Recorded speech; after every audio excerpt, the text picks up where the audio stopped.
Là les gens, je suis Emma d'Instagram Fronty Couture et je vous souhaite la bienvenue sur ce podcast couture numéro 20 où je vais vous parler de mes cousettes réalisées lors du mois de mai. Mais vu qu'il n'y a pas eu beaucoup de couture, il y aura aussi un petit peu de blabla. Je vais vous parler, après vous avoir présenté mes cousettes, je pense que je vais le faire dans ce sens-là, un peu de mon retour sur la Janome Kayla NS5, bien sûr, qui se trouve juste ici. Je vais aussi vous parler un petit peu, ça c'est une rubrique que j'aimerais mettre dans mes vidéos désormais, c'est-à-dire vous parler des petits podcasteuses, des petites youtubeuses que j'aime suivre, dont j'apprécie l'univers. Il n'y aura pas toutes les chaînes que j'aime regarder, mais voilà, à chaque vidéo, j'aimerais vous faire découvrir de youtubeuses, instagrammeuses que vous ne connaissez pas. Et il y aura de la couture, mais j'aimerais généraliser peut-être aussi sur d'autres styles, plus au niveau de la mode. Je verrai bien, vous verrez bien surtout, comment vous allez. Comment s'est passé le mois de mai pour vous? Je vais toujours, comme je le dis, très honnête avec vous, j'ai passé un mois de mai épuisant, on peut le dire comme ça. Pour dire vrai, j'étais assez fatiguée de mon travail, du rythme au niveau du boulot. D'où le fait que j'ai pas beaucoup cousu. Et les choses que j'ai cousues sont des choses qui sont plutôt rapides et faciles à faire. Mais bon, écoutez. On m'a dit que le plus important, c'était que je fasse une petite vidéo. Je fais une vidéo, je m'exécute. Qu'est-ce que je porte? La grande question qu'on se pose toujours avant que je commence à vous parler de mes cousettes. Alors, cette petite blouse, ce petit haut burda, j'en ai parlé dans l'un de mes derniers podcasts, avec un tissu de chez Tissuren qui m'a été offert par Fauve, qui a aussi une chaîne YouTube, je vous invite à aller la voir. Donc les boucles d'oreilles, en fait, ce sont des boucles d'oreilles d'une petite créatrice parce que j'aime bien maintenant passer par des petites créatrices indépendantes pour mes bijoux. Donc en fait, c'est de la Fimo. Donc c'est hyper léger. Et c'est au fait des folies. C'est un compte Instagram. Et si vous voulez passer commande, c'est directement en message privé sur son Instagram. Comme d'habitude, il n'y a pas de partenariat ni rien. Hein. Cette personne n'est même pas au courant de mon existence. Je vous le dis parce que, voilà, j'adore les bijoux. Sur les lèvres, j'ai pensé à le prendre avec moi. C'est un rouge édition Souffle de Velvet de chez Bourjois. Et la référence, c'est la 3. Elle a un petit nom. Vip Peach. Parlons un petit peu beauté. Je pensais vraiment que ça ferait comme ça sur mes lèvres, mais c'est beaucoup plus discret puisque c'est transparent. Voilà, je crois que tout est dit. On commence tout de suite avec les cousettes. Dans les quelques vêtements que j'ai cousus, il y a, pour celles qui me suivent sur Instagram, vous avez déjà vu cette petite réalisation, un t-shirt Odette, des plus simples. Voilà. Encore et toujours. Je ne sais même pas c'est mon combienième, tellement j'ai de t-shirts Odette dans ma collection. J'adore ce t-shirt. Et du coup, c'est dans un tissu toujours à motif. Vous avez l'habitude avec moi. C'est un jersey de coton by Lisanne de chez Dries&Stoffen à 8,95 € du mètre. Et il n'est plus disponible sur le site. Donc j'en avais pris 1 mètre. Donc j'ai utilisé, 1 mètre, un peu moins d'1 mètre pour faire ce t-shirt Odette en taille 40, je crois. Je voulais pas trop qu'il soit... J'aime pas quand mes t-shirts sont trop moulants, trop près du corps. J'aime bien le côté un peu loose. Donc voilà. Vous verrez sur toutes mes réalisations ce mois-ci. J'ai reçu mes étiquettes de chez AliExpress dans une petite boîte, voyez-vous. Je vous mettrai le lien du vendeur si ça vous intéresse en barre de description. Donc voilà, ils vous vendent ça sur des rubans. C'est imprimé, hein. C'est pas cousu, c'est imprimé. Vous choisissez votre motif, le sens, vous choisissez votre écriture, ce que vous voulez mettre. Moi, j'ai fait des étiquettes au nom de Fronty Couture. J'en ai fait faire 50. Donc, j'ai 50 étiquettes, là. Et je les ai payées, j'en ai eu pour 9,76 €, à peu près 10 €. Et je les ai reçues assez rapidement. Voilà. Et vous le recevez dans une petite boîte comme ça. Fin de la parenthèse. Bon, le t-shirt Odette, est-ce que j'ai besoin vraiment de revenir dessus? Je ne suis pas sûre parce que j'ai l'impression qu'à chaque podcast, je vous présente un t-shirt Odette. Très facile à coudre, entièrement assemblé à la surjeteuse comme d'habitude. Je me suis même pas embêtée à faire l'ourlet du bas, la double aiguille ou je sais pas quoi. J'ai laissé tout simplement le bord accru. J'aime bien que ça roulotte comme ça. Tout simplement. J'ai déjà porté, j'ai déjà lavé. Alors moi je lave pas très fort et j'ai pas de sèche-linge, donc voilà, je vous le dis. Ça ne bouge pas, ça ne bouloche pas. Après franchement, le jersey de coton, c'est une matière qui est vachement stable. Et j'aime beaucoup. Beaucoup, beaucoup, beaucoup, beaucoup. Beaucoup. J'aime énormément les tissus aussi que propose Dress & Stophen. Cette collection est vraiment à part, hein. Elle est un peu plus chère que les autres, je vous l'ai déjà dit. J'adore, je trouve vraiment que c'est l'imprimé qui fait tout, comme toujours. Voilà pour la première cousette. Je vous ai dit, ça va être très très rapide, hein. Deuxième cousette, je l'ai aussi réalisée dans mon dernier podcast le mois dernier. J'ai refait une jupe Christie. Je me suis rendu compte que l'imprimé, c'était très bien, mais qu'à un moment donné, il fallait un petit peu d'uni pour pouvoir porter plus facilement mes imprimés. Donc j'avais commandé une Punta di Milano chez Dress & Stophen, toujours, on adore, qui est à 8,95 € du mètre. Et j'ai refait. Alors, vous verrez, cette Punta di Milano, je l'ai utilisée pour plusieurs choses, hein. Donc pour cette jupe Christie, donc voilà, toute simple. Ah, les poils de chien, on adore.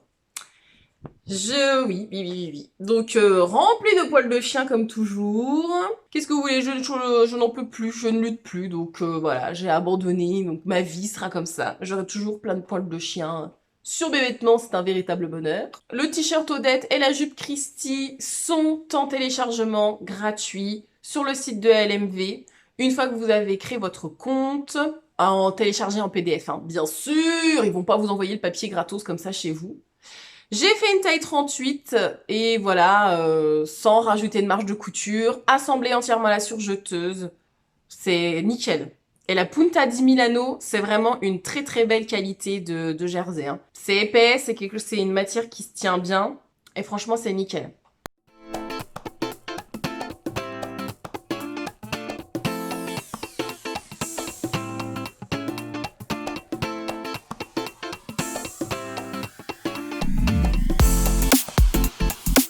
J'ai hésité à me refaire encore une jupe Christie dans un Punta di Roma parce qu'en fait j'avais commandé les deux sur Dress & Stophen dans le but de comparer les deux qualités parce qu'on est sur deux prix différents. Et en effet, on est quand même sur deux qualités de tissu qui n'ont, c'est pas qu'ils n'ont rien à voir, mais c'est vraiment différent. La Punta di Roma est de moins bonne qualité que la Punta di Milano. Il y a un risque de boulochage, je pense, beaucoup plus rapide, mais c'est un peu plus extensible. Et ça a moins de tenue que la Punta di Milano. Et là, elle est à 5,95 € le mètre. Et en fait, c'est pas une jupe Christie que j'ai fait. J'ai fait cette jupe-là. Donc pareil, c'est une jupe crayon qui est proposée en 3 longueurs différentes. Mais pareil, hein, la jupe Christie, il suffit de la raccourcir ou de la rallonger si vous voulez une longueur différente. De l'ancienne marque Matia Pattern qui maintenant s'appelle Studio Calico, que vous trouvez sur Makerist. Et pareil, ça c'est un PDF en téléchargement gratuit. Et ça m'a intriguée en fait. Je voulais connaître la différence entre les deux modèles. Donc c'est un patron qui va de la taille XS à XL. Donc après vous avez un tableau des tailles, hein. Moi je me suis référée à ce modèle, à ce tableau des tailles. J'ai fait la taille M. Les marges de couture de 1 cm, il me semble, sont incluses. Et il vous conseille un tissu qui est 40% d'élasticité, ce que j'avais largement. Et donc la différence avec la jupe Christie, c'est que vous avez un élastique que vous devez glisser à la taille, alors que la jupe Christie, pas besoin d'élastique. En termes de confort de coupe, franchement, moi je trouve que ça se vaut à peu près, hein. La jupe, à la limite, la slinky, là, elle est peut-être un peu plus resserrée au niveau des jambes, mais c'est un peu kiff-kiff les bourricos, hein. Je vais vous montrer les deux portées, vous verrez bien, mais à mon sens, c'est la même chose. Il n'y a aucune difficulté sur ces jupes-là, c'est un devant, un dos, en plus, c'est les mêmes, c'est la même pièce, devant et dos. Une ceinture à la taille, vous glissez ou pas un élastique et c'est terminé. Donc pareil, entièrement assemblé à la surjeteuse. Bon, je reste chez LMV en parlant de patron gratuit. À un moment donné, il y avait le chemisier Donna. Il l'appelle chemisier? Bien sûr. Donc le chemisier Donna qui était pareil en téléchargement gratuit sur le site de la Maison Victor. C'est vrai que j'avais eu des retours, j'avais regardé les avis des filles qui l'avaient déjà cousu sur le groupe Facebook de la Maison Victor et c'était plutôt mitigé parce que la coupe en fait n'est pas du tout ajustée, n'est pas du tout cintrée, vous n'avez pas de pince, c'est vraiment une coupe droite et apparemment c'est quand même un patron qui taille grand et tout ça, blablabla, blablabla. J'avais quand même envie d'essayer parce que, je sais pas, mais cette petite photo, ça m'inspirait. C'est un chemisier qui nécessite peu de tissu parce que j'ai utilisé, je crois, un peu moins d'1 mètre en taille 38. Alors, comment j'ai fait, moi, pour savoir à peu près ma taille? J'ai regardé les versions beaucoup sur Instagram, sur le groupe Facebook. J'ai regardé par rapport au tableau détail. Je savais que c'était une coupe qui était quand même assez ample. Donc, ce que j'ai fait, c'est que j'ai coupé en taille 38, sans marge de couture. Pareil, vous savez, j'ai pas rajouté les marges de couture, car voilà, je savais qu'il taillait assez grand. Donc, c'est un patron qui va de la taille 34 à 56. Donc là, franchement, c'est top. Et j'ai utilisé un tissu de chez Dries & Stoffen que je vous avais montré, pareil, que je vous avais présenté lors de ma dernière vidéo All Dries & Stoffen. Donc c'était cette espèce de ce qu'ils appellent le peach skin avec des petits cœurs, voyez-vous. Pareil, hein, si vous me suivez sur Instagram, vous avez vu un look avec cette petite chemise, ce petit chemisier plutôt, qui est pas, c'est pas une qualité de ouf, c'est synthétique, il est un peu transparent et il glisse beaucoup, à mon sens. Il était à 2 € du mètre. Donc inutile de vous dire que je me suis pas ruinée, sachant que le patron était gratuit, donc ça vous coûte 2 balles, plus le fil à la limite, l'électricité et l'imprimante. Je crois que le plus cher là-dedans, c'est l'encre pour imprimer tout ça. Les pressions viennent de chez AliExpress, comme toujours. Ce sont des petites pressions métalliques. Ma petite étiquette, encore et toujours. Je vais être très honnête avec vous, je me suis plantée quand j'ai cousu ce chemisier, et pas qu'un peu. Alors, où est-ce que je me suis plantée? Bah, je pense qu'au début, tout allait bien. Et puis, me demandez pas pourquoi, j'ai voulu absolument thermocoller les petites bandes d'emmanchure, là. C'était pas une bonne idée. Parce que avec mon tissu qui est vachement fluide, là, je sais pas pourquoi j'ai thermocollé ça, donc... Bon, ça, à la limite, c'est pas dramatique, mais je n'aurais jamais dû thermocoller à ce niveau-là. J'y ai été un peu tout chousse, j'ai mal lu les explications, la parmenture... Mes vêtements sur l'envers, c'est une catastrophe. Je vais vous montrer sur l'envers, j'ai envie de vous dire, lol, c'est pas beau, quoi.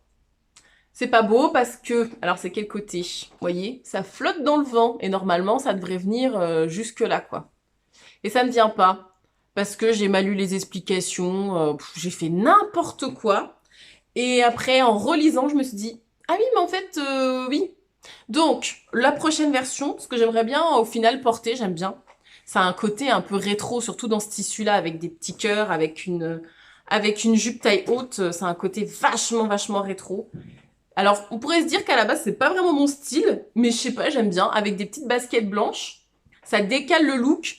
Ou même ça avec un petit jean taille haute, un peu en mode mom. Je pense que franchement, ça le fait. Et c'est bourré de défauts. Ça ne se finit pas là à l'encolure où j'ai mal compris, où j'ai fait n'importe quoi, j'ai recoupé. Enfin bon, bref, c'est très moche. Quand j'ai posé mes pressions en métal, je vous montre.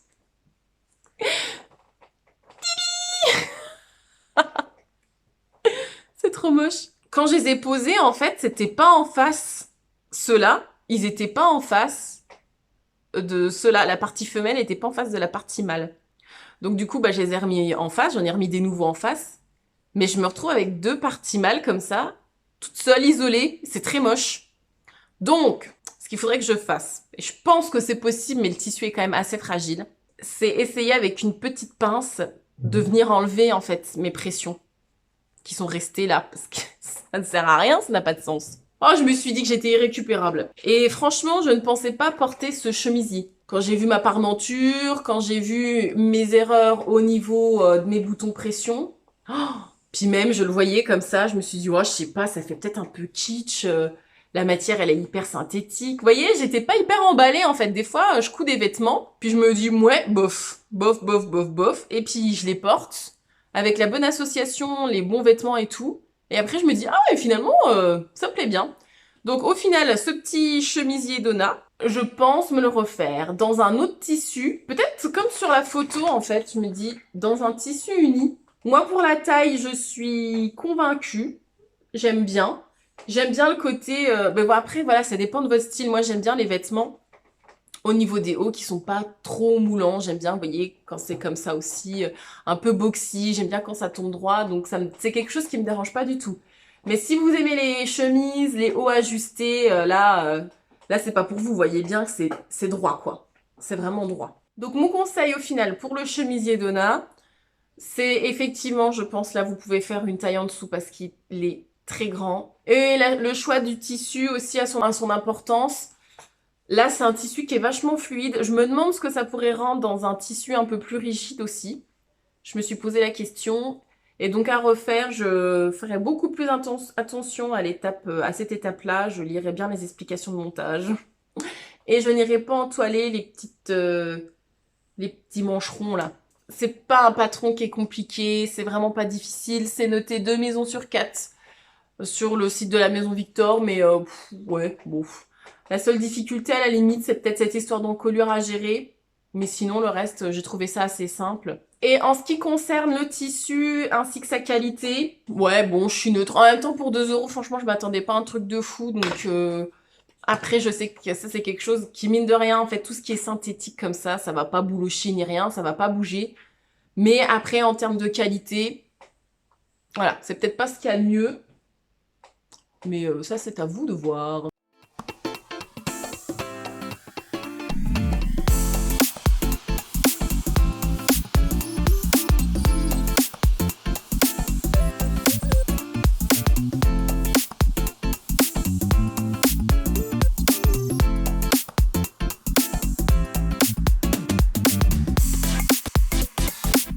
Dans mon dernier podcast, je vous avais aussi présenté une combinaison Sirocco cousue dans une espèce de scuba de chez Benitex qui n'était pas assez élastique pour mon corps, surtout pour mon popotin, et donc sur laquelle j'ai dû ajouter un zip sur le côté pour pouvoir la mettre tout simplement.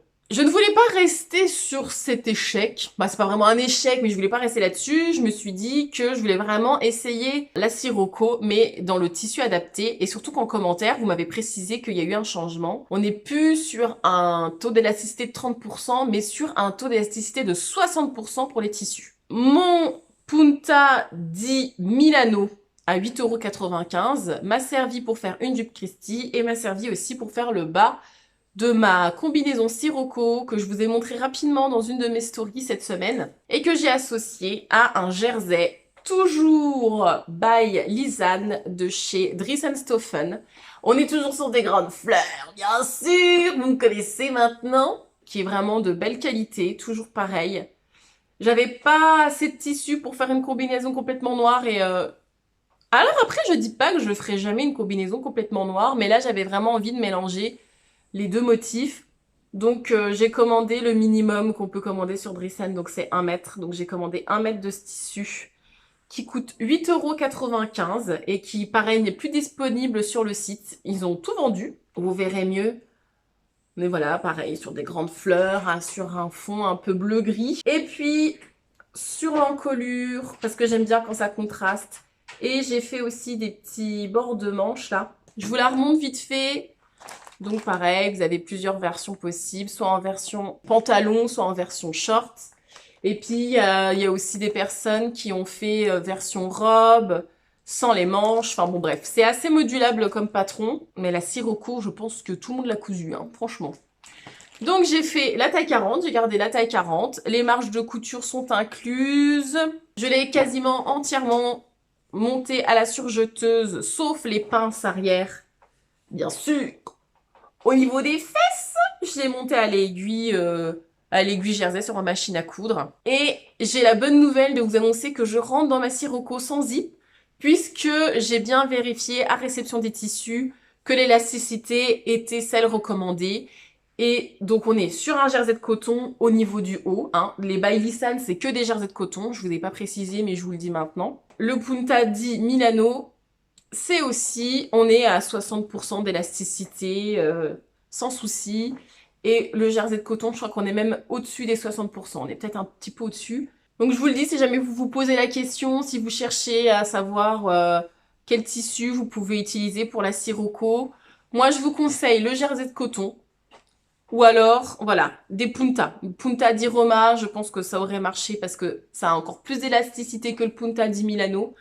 Mais voilà, vous voyez, c'est vraiment des tissus qui sont stretch.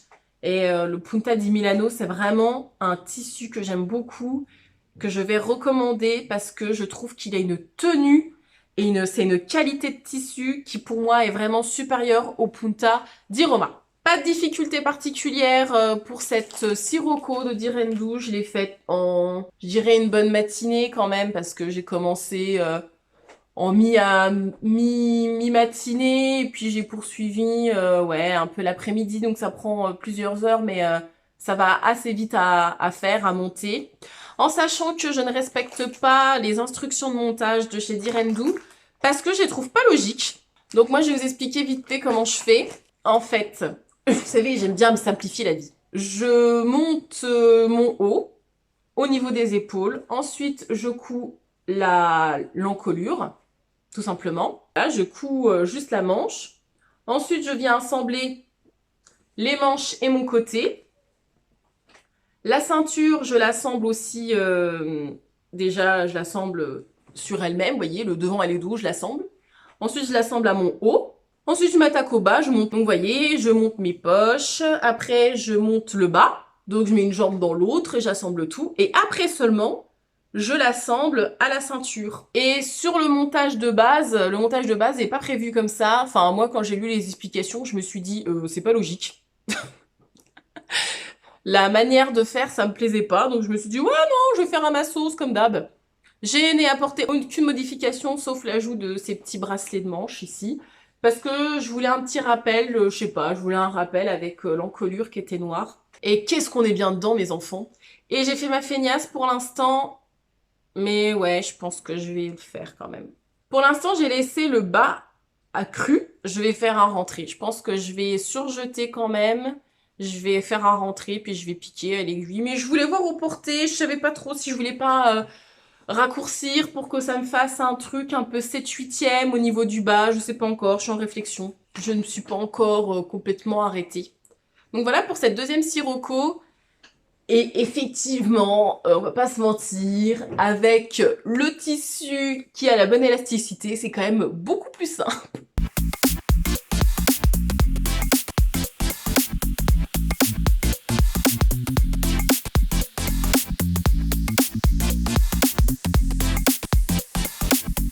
Je vais vous présenter la dernière cousette du mois de mai. Donc vous voyez, hein, ça a été assez rapide et j'avais pas grand chose à vous présenter.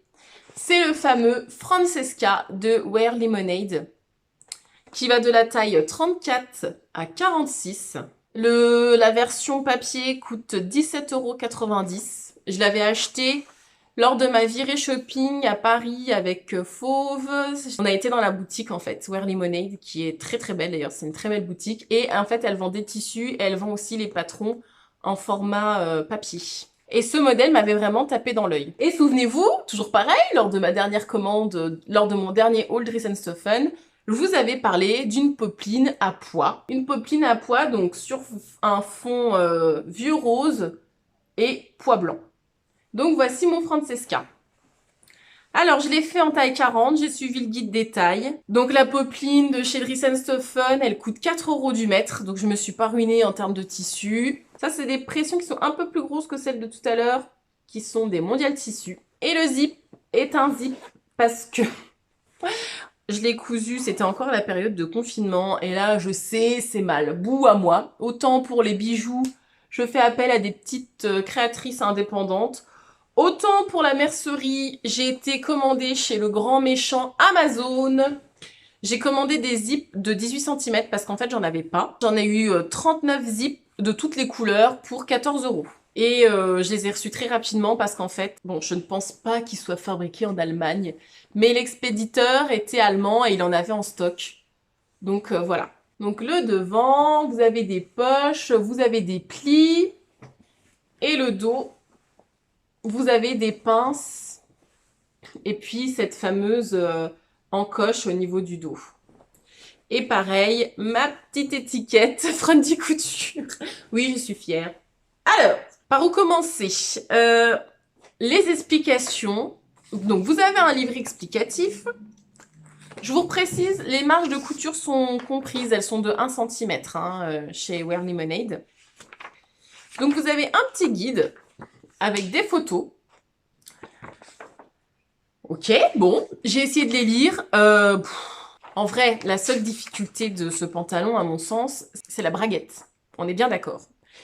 Et j'ai déjà fait plusieurs braguettes parce que j'ai fait le ginger jean. Il y a une vidéo sur YouTube, pas à pas, pour le Francesca.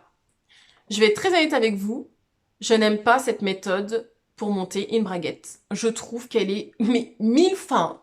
J'ai réussi, mais c'est quand même plus compliqué. J'ai trouvé plus compliqué, plus casse-gueule cette méthode-là pour monter la braguette que la méthode du ginger jean qui facilite vraiment le truc. Moi, j'ai pas été convaincue. Franchement, à un moment donné, je me suis énervée toute seule. Je me suis dit, je ne comprends rien. Même avec la vidéo, je comprends pas comment... Je comprends pas. Bon, après, je me suis calmée. Je me suis dit, non mais Emma, calme-toi. Enfin... Et je me suis dit, au pire des cas, si j'y arrive pas, je pourrais faire la méthode du ginger jean. Mais ça risque d'être difficile parce que là, vous avez que un grand pan. Je sais pas comment vous expliquer. Je sais pas si vous verrez sur le dessin. Pour la braguette, là, vous avez un grand pan. Et là, vous en avez pas. C'est court, quoi. Vous voyez ce que je veux dire? Et la méthode du ginger jean, en fait, les deux côtés, les deux jambes sont symétriques, donc vous avez deux grands pans. Ce qui est plus facile pour faire la pose de la braguette. Et là, je l'avais pas. Et ben, je ne pouvais pas faire la technique du ginger jean, j'étais obligée de suivre cette méthode, du coup, en gros, jusqu'au bout. Et ben ouais. Bah même moi qui avais déjà monté des braguettes, j'ai pas trouvé ça intuitif du tout. Donc je me dis, si c'est votre première pose de braguette, bon courage. Après, c'est que mon avis, hein. Il y a peut-être des gens qui tiltent plus que moi, hein. Donc une fois que vous avez monté la braguette, c'est un peu plus facile. L'autre difficulté, c'est la pose de la ceinture, histoire d'avoir des encoches un peu... que l'encoche soit symétrique, qu'elle retombe bien, que ce soit un peu joli. L'avantage, c'est que la popeline de coton, c'est hyper facile à coudre, hyper facile à repasser. Ça marque les plis hyper facilement. Alors vous voyez, effectivement, c'est un tissu qui froisse un petit peu. Mais bon, ça va. On pouvait s'attendre à pire. Je trouve personnellement que la qualité du tissu est bien, est correcte. Pour 4 € le mètre, moi j'ai rien à redire. J'avais pas d'agrafe invisible. Vous savez, normalement, il y a une agrafe invisible que vous devez coudre pour pouvoir fermer votre ceinture. J'ai mis des petits boutons pression. Je me suis dit que ça irait bien avec petits pois, là. Vous voyez, j'ai essayé de les centrer pour que ce soit un petit peu symétrique. Au début, j'en avais mis qu'un, et puis je sais pas pourquoi, je me suis dit, oh, avec 2, ce serait plus sympa. Du coup, j'en ai mis 2, voilà, c'est tout. Et alors, au final... Eh ben, je suis mitigée. En fait, l'idée que j'ai eue de départ, je pense qu'elle était pas... Elle était pas bonne. Je m'explique. La popeline de coton, en fait, c'est un tissu qui est quand même assez rigide et peut-être même trop rigide pour le modèle. Je pense que le Francesca, c'est un pantalon qui est plus joli dans un tissu plus fluide. Et je me dis que peut-être que dans une viscose, dans un crêpe, ce serait plus joli. Alors, plus difficile à coudre, certes, parce que ça marque un peu moins bien les plis. Mais je pense que ce serait plus joli parce que là, je trouve que ça fait peut-être un peu pantalon de clown, en fait. Vous voyez, c'est après. C'est une fois que j'ai fini de coudre, j'ai regardé et je me suis dit, eh ben, tu vois, les pois sur un pantalon large, ça fait pas un peu clown? Donc je ne sais pas. Je ne sais pas, je vais être très honnête avec vous, j'ai pas encore essayé d'association particulière parce qu'il est très large en fait, les jambes sont très très larges. Entre le début de la jambe et la fin de la jambe, c'est vraiment un grand rectangle. Et je serais bien curieuse et je pense que je vais le retenter, ce modèle-là, mais dans un tissu qui a un autre tombé, beaucoup plus fluide, je pense que ce sera plus intéressant. Écoutez, je vais faire un essai, vous allez me dire ce que vous en pensez. Bon, après, je me dis au pire, vous savez, ça fera un pantalon d'intérieur.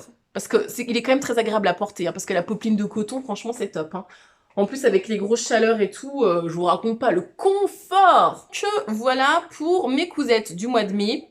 Je vous les montre pas spécialement, mais j'ai cousu des masques pour moi et puis pour mes copines qui m'ont demandé parce qu'elles en avaient pas. Donc voilà, j'en ai cousu d'ailleurs dans les chutes parce qu'il me reste quand même pas mal de tissu, hein, de la popeline de coton là, il m'en reste.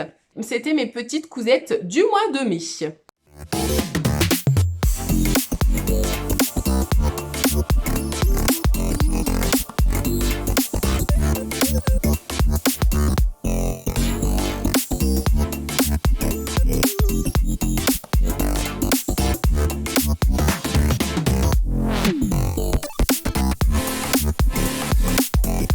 On va arriver dans la partie blabla. Donc si ça ne vous intéresse pas, j'ai envie de vous dire, arrêtez la vidéo là et puis vaquez à vos occupations. Donc pour celles que ça intéresse, je vais vous toucher 2 mots de la Janome Skyline S5 qui se trouve juste derrière moi. Donc vous la voyez ici présentement devant vous. Je vous l'ai présentée un peu plus en détail dans l'unboxing Rascol que j'ai fait. J'ai cousu un petit peu tous les tissus. J'ai fait des tissus très épais. J'ai fait du tissu très fin, j'ai fait du tissu plus ou moins stretch. Et cette machine passe tout. Voilà. Fini. Elle passe tout sans souci. En même temps, vu le prix de la bête, franchement, ce serait quand même dommage qu'elle ne fasse pas son boulot. Et elle fait son boulot, elle le fait très bien. Après, c'est pas une machine industrielle non plus. Mais honnêtement, elle envoie quand même, elle envoie du lourd, elle envoie du pâté. J'ai essayé différentes qualités de fils aussi. Par exemple, je sais que si j'utilisais mon ancienne machine, donc ma Husqvarna, je pouvais pas utiliser par exemple les fils de Lidl. C'est des fils qui sautaient, ça faisait pas des beaux points. La Janome, j'ai essayé, surtout pour faire mon pantalon Francesca, en fait, j'avais pas le fil adapté. Et j'en avais que ça, une bobine de chez Lidl. Vraiment, c'est pas un fil de ouf, quoi. La qualité, c'est pas du Gutermann, on est bien d'accord. Mais je ne pouvais pas aller chez Mondial Tissu, et moi, pour le fil, il faut vraiment que je l'ai en visu. Vous voyez, pour pouvoir comparer avec mon tissu, parce que sur Internet, ça dépend de votre écran, de la couleur et tout. Ça n'a souvent rien à voir, enfin bon, bref. Et elle m'a fait des points magnifiques. Elle m'a pas cassé le fil, ça s'est très bien passé. Et alors, moi, j'ai été épatée. Je me suis dit, mais c'est super cette petite machine. J'ai pas eu de soucis particuliers au niveau de l'entraînement, j'ai pas eu de soucis particuliers au niveau des points. Après, voilà, il faut faire les réglages par rapport aux différents types de tissus que vous avez. Mais j'ai trouvé que la prise en main était facile. J'ai trouvé vraiment que la prise en main était simple. En plus, vous avez des vidéos sur YouTube. Caroline Création a fait, et il y en a d'autres qui vous montrent vraiment comment utiliser plus en détail la machine parce qu'elle a beaucoup de points différents. Elle a aussi un petit côté brodeuse. Je mets des grandes guillemets, mais vous pouvez faire l'alphabet par exemple en majuscule, en minuscule, avec différents accents et tout ça. Moi j'ai gardé encore la pédale pour coudre parce que j'ai du mal à utiliser le start and stop. Mais bon, ça c'est une question d'habitude. Mais voilà, j'ai aussi essayé sans la pédale et ça marche très bien. Moi je suis vraiment contente de mon investissement, de mon cadeau pour mes 30 ans. Je suis vraiment ravie, je suis vraiment contente. Elle est robuste. Mais voilà, j'ai pas beaucoup de recul, hein. Il faudrait demander à quelqu'un qui l'a depuis plusieurs années. Mais vraiment, de toutes les personnes qui sont venues me parler, qui ont cette machine, tous les retours, franchement, sont positifs sur cette machine. Voilà en gros ce que je peux vous dire sur la Janome, sur mon retour d'expérience, ma petite expérience que j'en ai. Moi, pour l'instant, RAS, tout va très bien. Et en plus, je pense que je ne suis pas la personne la plus délicate en termes de machine à coudre.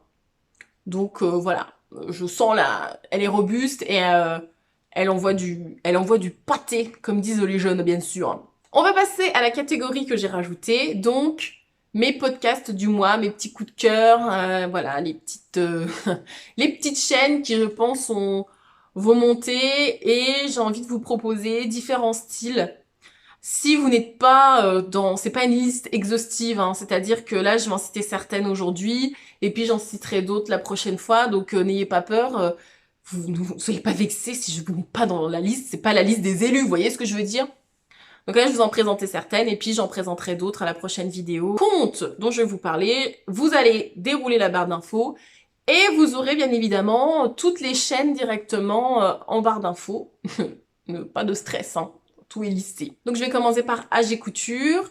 Moi je la trouve fraîche, je la trouve drôle, J'aime bien ses coutures, voilà, je vous laisse découvrir sa chaîne. Il y a aussi Julia Poppins qui a commencé récemment les podcasts couture. Si vous aimez les imprimés, je trouve, enfin voilà, j'aime bien son style, je me retrouve dans certaines de ses créations. Elle explique bien, c'est bien présenté, donc voilà. Ensuite, je vais vous parler de Butterfly Créa, donc Stéphanie, qui a une chaîne YouTube depuis quelques temps maintenant, elle l'a lancée cette année. Et elle parle de couture, mais aussi de tricot. Et ce que j'aime, c'est qu'elle parle de tissu africain, elle parle de wax. Et moi, j'aime beaucoup son univers, j'aime beaucoup la personne. Découvrir sa chaîne et découvrir ses quelques réalisations en wax, eh bien, je vous invite à aller la voir. Dans un autre style, si vous aimez la couture un peu, vous savez, le style rétro, le style pin-up, il y a Point de Suture qui a un style comme ça. Et j'aime aussi, moi j'aime son style, même si c'est pas le mien, j'aime son style, j'aime regarder ses vidéos. Et la dernière dont je vous parlerai aujourd'hui, parce qu'elle me fait délirer, elle vous propose des podcasts couture, mais aussi elle a fait récemment des tutos, mais hyper complets. Hein. Là franchement, je pense que là, là franchement c'est top, elle a fait un pas à pas, elle fait des tutos hyper complets, c'est Zia Steam. Moi, j'aime beaucoup, en fait, son humour. Je trouve elle est atypique, quoi. Je trouve elle a du peps. Dans ses tutos, c'est une personne que j'apprécie énormément. Voilà, donc, vous avez un peu tous les styles. Vous avez des styles un peu plus classiques, mais il y a quand même toujours cette histoire d'imprimer. Hein. Sur les 5 podcasteuses dont je vous ai parlé, je pense que le point commun, c'est quand même qu'il y a, en règle générale, un peu d'imprimé, un peu plus chez une, chez l'autre. Elles ont toutes des styles différents et ça, pour moi, c'était important de vous parler de personnes qui avaient des styles aussi bien au niveau de la personnalité, des styles de couture, qu'il y en a qui vont être plus sur les magazines, il y en a qui vont être plus sur les patrons indépendants. Voilà, je vous ai fait un petit mélange, un petit pêle-mêle pour que chacune d'entre vous, ou chacun, même s'il n'y a pas beaucoup d'hommes qui me regardent, admettons, puissiez trouver votre compte, votre style. Je vous conseille d'aller d'aller laisser sa chance à tout le monde, en gros, d'aller voir un peu les chaînes de toutes, et de voir celles qui ont le plus d'écho en vous ou pas. Donc voilà, je vais m'arrêter là, et il y en a d'autres, je vous en parlerai dans d'autres vidéos. Ah, j'espère que vous serez pas déçus, j'espère que vous la trouverez pas trop courte. Je pense que franchement, il n'y a que dans l'univers des podcasts YouTube couture qu'on peut dire ça. En règle générale, les youtubeurs essayent toujours de faire les vidéos les plus courtes possibles, mais dans la couture, c'est l'inverse. Il faut que les vidéos durent moult tasses de temps pour pouvoir, je sais pas ce que vous faites en même temps, donc c'est toujours pareil, c'est l'énigme, c'est le mystère. Je vous remercie énormément pour tous vos abonnements, tous vos commentaires, tous vos likes. Je sais que je le dis souvent, je pense que je le dis dans chaque vidéo, mais vraiment c'est assez impressionnant, voilà. J'ai commencé il y a quelques années sur YouTube et on n'était vraiment pas beaucoup. Là, on a quand même passé la barre des 3000 abonnés. J'ai envie de dire, what the hell? Sachez que je vous remercie du fond du cœur. Vous avez toute ma gratitude. Non, sérieusement, merci beaucoup. C'est vrai que c'est hyper encourageant, c'est très motivant et ça me rebooste, ça me booste énormément en fait. J'ai beaucoup de plaisir à échanger avec vous, j'ai beaucoup de plaisir à faire les vidéos et aussi à faire des lives sur Instagram. Disons que je fais au mieux pour pouvoir me consacrer du temps pour tout en fait. Pour ma vie privée, ma vie professionnelle, pour la couture, pour YouTube. Toujours l'histoire de pouvoir tout organiser, c'est pas forcément évident puisque je ne vis pas de YouTube, qu'on se le dise. Voilà, je suis pas youtubeuse, je suis pas instagrammeuse, comme je vous ai dit, moi c'est à mon petit niveau, avec le matériel que je peux, avec le temps que je peux consacrer aussi. N'hésitez pas à commenter, n'hésitez pas à mettre un like si vous avez aimé cette vidéo. Je ne vous en dis pas plus. Je vous retrouve bientôt pour une prochaine vidéo. Je vous vends un petit peu la chose, ce sera un haul. Je vous laisse là-dessus, je vous laisse méditer. Voilà, faites-vous plaisir en termes de couture, en termes d'imprimé. Portez ce que vous avez envie de porter. La vie des autres, on s'en tape. Voilà, on n'a qu'une vie. Enjoy. Allez, tchuss!